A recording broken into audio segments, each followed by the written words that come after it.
शरणं हरि शरणं हरि शरणं हरि शरणं हरि शरणं हरि शरणं हरि शरणं हरि शरणं शरणं हरि शरणं हरि शरणं हरि शरणं हरि शरणं जय हो हरि शरणं हरि शरणं हरि श्रीमद् भागवत भगवान की जय हो।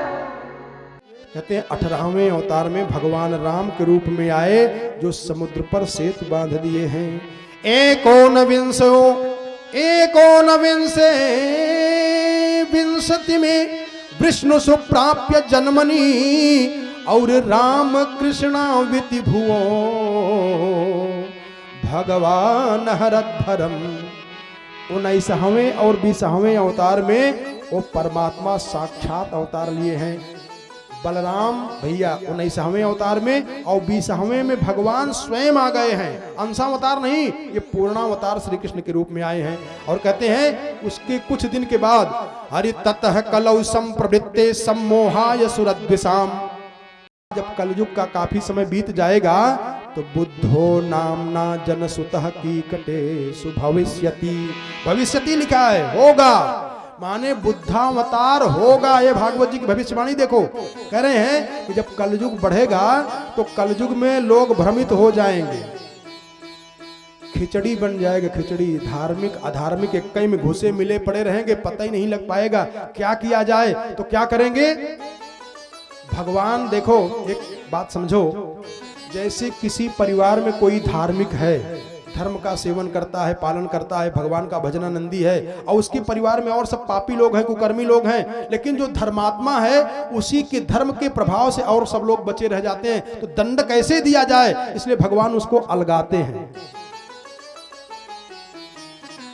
एक घटना बताएं, एक मंदिर के अगल बगल कुछ लोग गंदगी कर दिया करते थे, न पूजा न पाठ। क्षेत्र में अगर मंदिर हो तो पूजा पाठ करना चाहिए, मंदिर में जाना चाहिए। और उस गांव वाले क्या किए कि कौन कहे पूजा पाठ और ऊपर से गंदगी करे। संजोग देखे जो लोग मंदिर के अगल बगल में गंदगी करते थे और बड़े धनी। और एक बुढ़िया माता जी थी, उनको एक ही लड़का था, बेचारा परदेश में था, नौकरी करता था, कमाता था। तो उस माता जी ने अपने बेटे को पत्र लिखा, कहा बेटा तुम आ जाओ घर, देख रहे हो सब लोग अधर्म कर कितने आगे बढ़े चले जा रहे हो, तुम धर्म का पूछ पकड़े बैठे रहे हो, परेशान हो रहे हो। लड़का बड़ा सत्संगी बुद्धिमान, जब लौट करके आया घर पे, देखा गांव में मंदिरों की दशा दिखी, तो अपनी माता जी से कहा, अपनी पत्नी से कहा कि आप लोग ये गांव छोड़ करके बाहर निकलिए। और ज्यों ये इसका परिवार बाहर निकला, त्यों चारों ओर से ब्रह्माग लग गई, सब जल करके उसे भी भस्म हो गए। उसी के पुण्य के प्रभाव से सब बचे रहते थे। यहां बता रहे हैं कि ततः कलौ संप्रवृत्ते सम्मोहाय सुरद्विषाम। जो लोग मोहित हो जाएंगे, अपने मनमाना कर्म धर्म करना शुरू कर देंगे, तो उनको अलग कैसे किया जाए? उनको मोह में डालने के लिए, देखो ऐसे लोगों को मोह में डालने के लिए भगवान का अंशावतार हुआ, बुद्धावतार है। लेकिन बुद्ध भगवान जो कहें उसको सनातनी लोग नहीं मानते। क्यों? कि मोह में डालना है ना, तो मोह में डालने के लिए वो बोलेंगे। भगवान के अवतार तो हैं, लेकिन उनकी जो वाणी है ये लोगों को मोह में डालने के लिए की गई है। कहते हैं कि कीकटेषु भविष्यति। भविष्यति माने होगा, हुआ नहीं, होगा। और देखो हुआ ना, माने कितना प्राचीनतम है भागवत जी। और आपको एक बात बता दें कि भागवत जी को गणेश जी ने लिखा है, व्यास जी ने नहीं लिखा है। आगे सुनिएगा प्रसंग में, कहते हैं उसके बाद फिर बताना है। अब भगवान का कितना अवतार हुआ?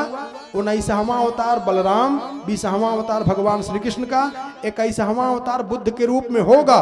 और 22वां अवतार में कह रहे हैं कि जनिता विष्णु यशसो नामना कलकिर जगतपति। कलयुग के चतुर्थ चरण के अंतिम समय में भगवान का अवतार होगा कल्कि के रूप में। जब उद्दंड लोग इतना अधर्म करना शुरू कर देंगे, पृथ्वी पर त्राहि त्राहि मच जाएगी, तो भगवान का अवतार होगा, ये राजा बनेंगे। इसके बाद विष्णुयश नामक ब्राह्मण के यहाँ इनका जन्म होगा और इनका नाम रखा जाएगा कल्कि। और ये कल्कि महाराज ही सबका वध करके पुनः सतयुग की स्थापना कर देंगे। कितने अवतार हुए? 22, और गिनाया जाता है 24। कई संत लोग ये तर्क कर देते हैं कि भगवान श्री कृष्ण और भगवान श्री राम ये पूर्णावतार, इनको न गिन करके इनकी जो शक्तियों के साथ अंशावतार 4 हुए हैं उनको जोड़ दो 24 हो गया। और कई संत ये 22 अवतार को मान करके हंस और हयग्रीव ये 2 अवतार जोड़ करके 24 अवतार बना देते हैं। ध्यान देना, ईसा मसीह जब गए हैं, बाइबल में लिखा है ईसा मसीह जी कि जब मैं मर के गया था तो वहां देखा तो 24 चेयर देखा मैंने, 24 कुर्सियां देखा है। ये है 24 कुर्सी देखे।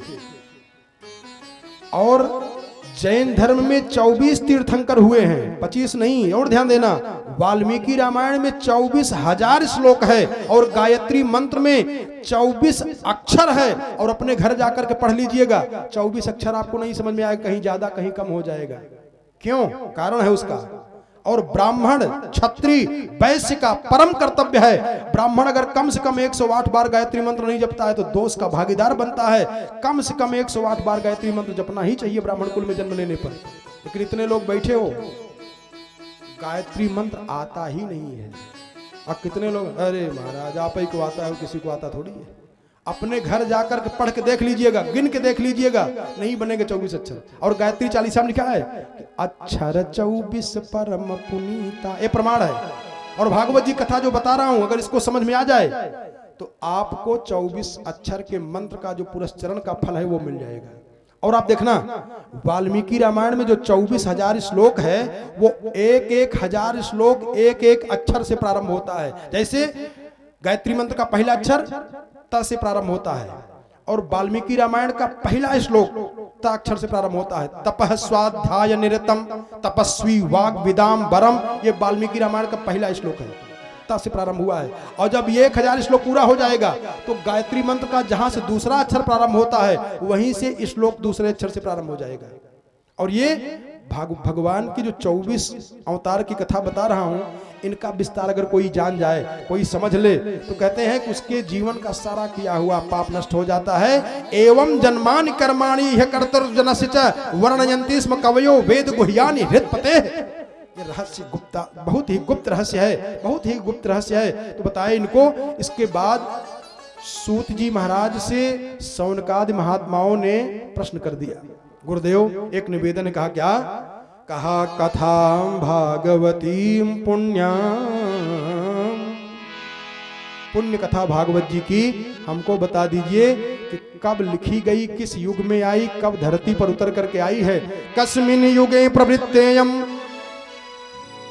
स्थाने वा केन हेतुना, किस युग में भागवत जी की कथा धरती पर उतरी? ये पुण्य कथा है, इनसे प्रेम केवल कर लो प्यारे, बस सब काम बन जाए।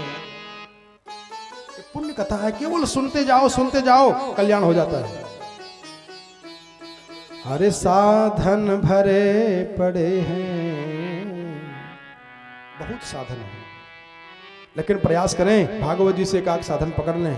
ये 7 दिन लगातार भागवती गंगा बहती रह रही हैं। आप लोग अपने कल्याण के लिए एक साधन तो पकड़ ही लीजिएगा। साधन भरे पड़े हैं पर साधना नहीं है, साधन भरे पड़े हैं पर साधना नहीं है। साधन भरे पड़े हैं पर साधना नहीं है। साधन भरे पड़े हैं पर साधना नहीं है। साधन भरे पड़े, लगातार बताता रहूंगा साधन, साधना नहीं है। भगवान तो खड़े हैं, भगवान तो खड़े हैं, आराधना नहीं है।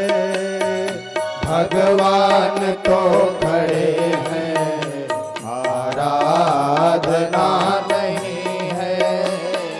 भगवान तो खड़े हैं, आराधना नहीं है। भगवान तो खड़े हैं, आराधना नहीं है। भगवान तो खड़े हैं, आराधना नहीं है। भगवान तो खड़े हैं, आराधना नहीं है। साधन भरे पड़े हैं, पर साधना नहीं है। ये साधन भरे पड़े हैं, पर साधना नहीं है। भगवान तो खड़े हैं, भगवान तो खड़े हैं, आराधना नहीं है। भगवान तो खड़े हैं, आराधना नहीं है। भगवान तो खड़े हैं, आराधना नहीं है। भगवान तो खड़े हैं, आराधना नहीं है। बहुत साधन है। पूछा, ये पुण्यमयी कथा है, इसको श्रवण करने से पुण्य की प्राप्ति हो जाती है। देखो, पाप का फल है दुख। जो हम लोग दुख भोगते हैं, ये किसी को दोष नहीं देना चाहिए। अपने द्वारा किया हुआ दुष्कर्म है, पाप है, अधर्म है, वही दुख के रूप में प्रकट हो जाता है। इसलिए बताए कि सूत सूत महाभाग वदनो वदताम वरह और कथाम भागवतीम पुण्याम यदाह भगवान छुकः। सुखदेव जी ने कथा कब कही महाराज? एक शंका है। कहा क्या? कहा कस्मिन युगे प्रवृत्तेयम। ये भागवत जी की कथा किस युग में धरती पर उतरी और स्थाने वाके नहे तुना। किस स्थान पर भागवत जी के विषय में मनन चिंतन हुआ और गुरुदेव नाराज न हो तो एक शंका कर दे। कहा क्या? कहा तस्य पुत्रो महायोगी। हमने सुना है कि वेद व्यास जी के पुत्र सुखदेव जी महायोगी थे, परिव्राजक का आचार्य थे, वो सन्यासी थे, पैदा होते मान ही जंगल में चले गए थे। और कब आकर के भागवत जी को पढ़े और कब पढ़ करके कथाकार बन गए? महाराज ये बात समझ में नहीं आ रही। हमने सुना कि पैदा होते ही मान तो जंगल में चले गए थे, साधु बन गए। अब कब आकर के विद्यालय में पढ़े और कब भागवत जी की अध्ययन किया उन्होंने और कब इतने बड़े कथाकार बन गए? इसलिए तस्य पुत्रो महायोगी, योगी नहीं महायोगी। और समदृंग निर्विकल्पकः एकांत मतिरुन निद्रो गूढ़ो मूढ़ इवेयते। हरि राम राम। ये कैसे थे जानते हो? सुखदेव जी महाराज गूढ़ो मूढ़ इवीयते, इतनी गूढ़ थे, इतने रहस्यात्मक थे कि उनको देख करके कोई जान नहीं पाएगा कि ये विद्वान है। और किसी गृहस्थी के यहाँ इतनी देर तक ठहरे रहते थे, जैसे कहीं गए भोजन भिक्षा के लिए तो कहते भिक्षाम देहि, बस चुप। और जितनी देर में गाय का दूध दुहा जाता है उतनी देर तक दरवाजे पे खड़े रहेंगे। अगर किसी ने कुछ दिया तो दिया, नहीं दिया तो जय सिया राम, आगे बढ़ जाएंगे। ऐसा महात्मा भागवत जी का अध्ययन किया हो। अरे जिसको देख करके उनके पिताजी शर्मा गए होंगे, ऐसा वो त्यागी तपस्वी महायोगी, योगी नहीं महायोगी। भागवत जी कथा कब पढ़े और फिर कथा कहना शुरू कर दिया? क्यों महाराज? इसका कारण जरा बताइए विस्तार से।